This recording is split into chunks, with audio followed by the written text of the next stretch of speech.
Can your city survive tomorrow's storms? Right now, cities face floods, heat islands, and aging infrastructure, and it's accelerating. Extreme weather is more frequent. Cities must adapt fast, but urban design is fighting back.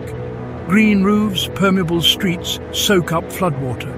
Tree-lined corridors, reflective materials cut urban heat.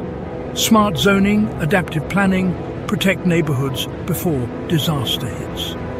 Science-backed solutions and community-led action make cities resilient and livable. Change starts with awareness.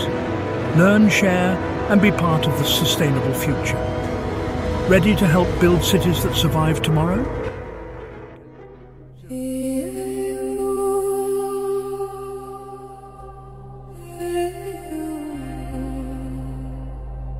Yeah.